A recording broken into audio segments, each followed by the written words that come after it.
I'm Tony Ruiz, contributing editor at Gold Derby, here with Lyn Paolo and Laura Frecon, who are the costumers behind the new Bridgerton prequel, Queen Charlotte, a Bridgerton story which premieres May 4th on Netflix. And Lyn, I want to start with you because I very often have interviewed costume designers, and it's usually like a one person at the head. How do you and Laura work together, just in terms of the responsibilities and the vision of this series? Laura and I have had a very long relationship in terms of Hollywood. We've been together a long time, and she has worked so very hard, as well, you won't mind me saying this, Laura, as my ACD, and I just felt her talents were being wasted. She's just an unbelievably talented costume designer in her own right, and I thought it was high time that we worked as a team. And so we have done 2 shows together co-designing. We did Inventing Anna, and then we went to England to help with Bridgerton 2 as a team, and then Shonda presented this to us. And I think working as a team on a show this big, and working with someone who I respect and trust and I value so much because her talent is exceptional, it was important to me to have someone with me who would work as a solid partner, because it was such a huge undertaking, this show. And I don't know how any costume designer could have done it on their own. And I was just very lucky to have Laura and have her agree to do it. Lyn, thank you. It's true. Sweet. So Laura, this is this is in the Bridgerton family. This is in the Bridgerton world. But I felt, as I was watching it, that it is still very much its own standalone thing. So there's kind of this bridge between, just like there's the bridge between the young Charlotte and the Charlotte that we know on Bridgerton. I feel like there's a costume bridge between this show and the original designs by the great Ellen Mirojnick. So was that something that was conscious in your guys' planning process? Yes. Well, we absolutely wanted to respect what Ellen did in the first season of Bridgerton and how she created this world.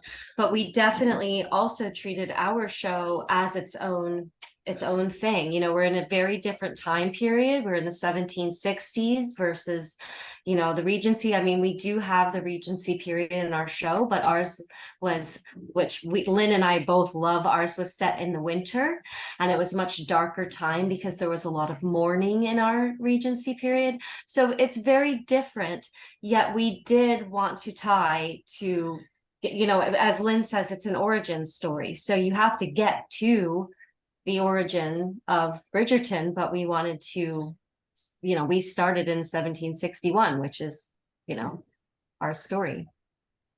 One of the things that stands out to me is, it's because we are seeing this evolution from this young Charlotte to the person that we know and is so formidable in Bridgerton, and there's a clear kind of bridge to that. So how did you guys go about designing the costumes to reflect that kind of growth in her? Laura, do you want to? Okay, so basically I'll start with her first speech and the traveling costume, the first big speech. That was on the page. Shonda wrote that, and we wanted to follow that, and so you'll see that, you see that speech of her being very confined, but that's not the Charlotte that we know and love. And so what Lyn and I did with the young Charlotte is we wanted to make a very modern version of this time period. And yes, we did all of our historical research, but we also looked to high fashion. We took inspiration from Dior and especially Galliano's, the Galliano period of Dior. There were other, Karl Lagerfeld. I mean, we made boards and boards and boards of fashion so that we could pull that into the designs of the young Charlotte as well. I feel like there's, people who, they watch period pieces and they just go, okay, I think I know what a period piece is, but people don't realize the nuance of, and you alluded to it earlier with, the difference between the Regency period and the 1760s of the origin portion. What are some of those differences? In between those two periods? Yeah. Or in general? Well, I mean, the silhouette is completely different. I mean, you just have to look at it. You put, even in the original Bridgerton, if you put Queen Charlotte next to Lady Danbury, well, they're two different complete silhouettes. So obviously, while we started in our period, it's all about the corsetry and the panniers and the skirts and the petticoats and the layers, and everything is very structured and very dense, heavy fabrics. You can see that, I think, most particularly on Augusta, played by Michelle, that is a true reflection of that period. And then you have in the Bridgerton world, and then also even with our princesses in the royal family in 1817, when the young Princess Charlotte dies, they're in much looser sort of column Grecian, Regency, Empire, whatever you want to call it, in that very simple column gown. So you don't have to know a lot about period to know that those are completely different, looks. So I even feel on some of the poster art for the show, we see, young Charlotte, Queen Charlotte, young Agatha, but then we have Lady Danbury and Lady Bridgerton. And when you see them all lined up, you can see instantly which period is which. Yeah. And color plays such an important role in this. And I can't think of Lady Danbury in either iteration without those colors. And I'm wondering, how many of the decisions you make are pulled from specifically just the aspects of the characters?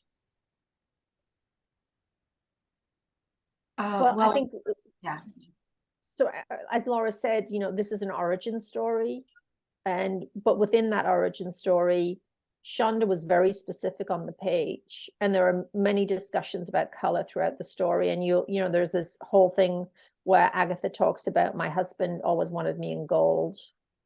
That was his favorite color. But we know that Lady Danbury wears purples and burgundies. So in terms of, we had to build an arc from our young characters to the world that Ellen created. And Shonda actually had called and said, what colors are you using on young Lady Danbury? And we said, well, you're using gold. So then she wrote it into the script, like she took our color palette, and then we had to build that arc to the end where you see Lady Danbury getting out of the carriage and looking at where she used to meet Lord Ledger, and her dress is burgundy and black because she's sort of in mourning for her youth in that moment. So there are lots of visual clues with color. There's more than that, aren't there, Laura? I mean, there's so many. Can you think of any others right now? Well, you'll see most of young Charlotte in the earlier episodes. It's all very, our inspiration for her color palette was the Monet, the Impressionists. So we had boards and boards of all kinds of different Impressionist paintings, and that was her palette. But then as there's a scene where she goes to confront Agatha about George's illness, and we have her in a very dark purple, and it's a very powerful, she's striding down the hallway. We wanted it to show that, this is not the light, young Charlotte that we're seeing. We wanted to show this powerful queen that's came to confront her mother-in-law. I think that probably one of my favorite, I was particularly taken by some of the costuming for the men, for Brimsley, for Reynolds, for George. A lot of people tend to kind of dismiss the men costumes, which I always find ridiculous on every level. What were some of the challenges in terms of costuming the men? And the men's costumes are my favorite. I mean, mine too. I prefer dressing. Not that I prefer, it's more subtle and people don't notice it. And I feel that's unfortunate that the ladies get all the attention. But for me, I loved for George particularly, and by the way, I'm obsessed by Brimsley and Reynolds. I want to spin off. I need to know what happened to them. But we worked with Corey on George. First of all, he got to wear heels, which we made fun of him for a lot. But we talked to him about whenever he was in public, he would be the king. And so he would be heavily embellished, like the coronation, the wedding, the balls, all of his jackets, his waistcoats, heavily embroidered. And then we went in afterwards and added gold bullion and jewels, tiny little jewels to all of his costumes. But when he was just with Charlotte, or he was at Q, then he was just George. And everything became simpler and less regal. And I think that was sort of, for me, very poignant because he was happier away from the limelight. I mean, so I think that was, for me, Laura, one of the more nuanced things for the men's costumes. There were so many, but do you have a favorite? Well, I just love this especially this period for men's costuming, because we were allowed to play with accessorizing and the embroidery. I mean, the embroidery for the men's waistcoats was math in itself. I mean, Lynn and I we would finally talk to the embroiderer, because the overlap, how do you make that embroidery from the coat, from the jacket, match the waistcoats? And oh my gosh, it was such a process. But you know, all the buttons were either embroidered or they were jeweled. It was just so exciting. And you know, all of the cravats and the stocks had lace or ruffles, and I don't know, it was just wonderful too. And it was great to watch the actors transform when they came in the fitting room. Some of them, you know, it was just to watch them walk differently or carry themselves differently. It was wonderful. Well, and I wanted to ask about, I did want to ask about that, because the actors, I've spoken to costume designers, and to a person, they say how much the actors actually bring to the process and how integral the relationship is. Was that the case here?